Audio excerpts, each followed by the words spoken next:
For today's video guys, andito tayo ngayon sa mala swimming pool na bukal. So ayan, bibisitahin natin. Kapapaligiran pala siya guys ng palayan. So ayan guys, napakalawak ng palayan.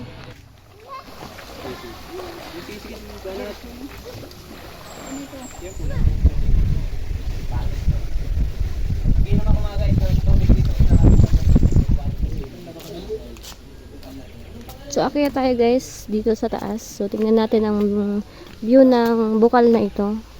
So kung titingnan nyo guys is napaka linaw ng tubig. So nandito tayo guys sa taas. So ito mayroon siyang malaking puno na sa ilalim niyan ay merong tubig. Yun nga yung kaninang tiningnan natin to. Pero mamaya titingnan pa rin natin. So, dito muna tayo guys, sumikot. So, bababa tayo.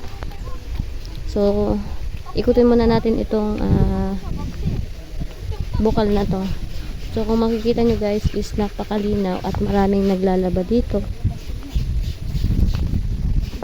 So, ayan. Kitang-kita ang mga bato sa ilalim. So ayan nga guys, meron siyang tubo para sa pagkuhaan ng tubig inumin. So ayan. Ayan pa. Meron lang siyang semento para makaikot. Oh, diba ang ganda. Ayan, may mga isda-isda din.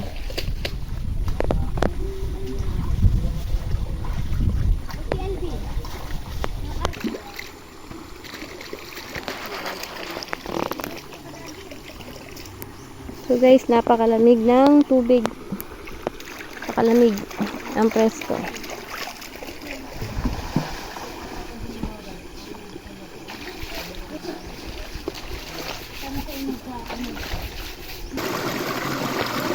yan guys, meron pang ibang dinadaanan yung tubig. Ayan. Para siyang swimming pool. Nagbublo yung tubig niya. Ang ganda talaga, sobra. O diba, nag-i-enjoy yung mga bata. Para siyang swimming pool. Oh, di ba? Ang ganda. Guys, para siyang swimming pool, ang ganda. Oh, hindi walang entrance dito. Wala. Talagang free. Wow. So free siya maligo, walang entrance. Tuwan to sawa ka. So ayan nga si ate nag-iigib ng inuming tubig. So yan yun yung punong tinutukoy ko kanina. Na yung ugat niya ay sa ilalim merong bukal. So mamaya isilipin natin yan. Ayan guys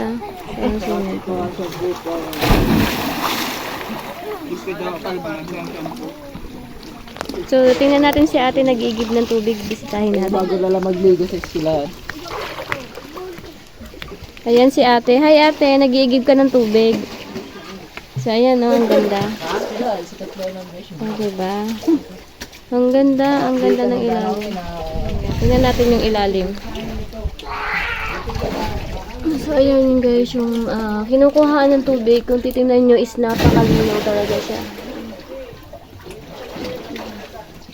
Ayan siya, sa ilalim. So, tabi-tabi po. Ganda.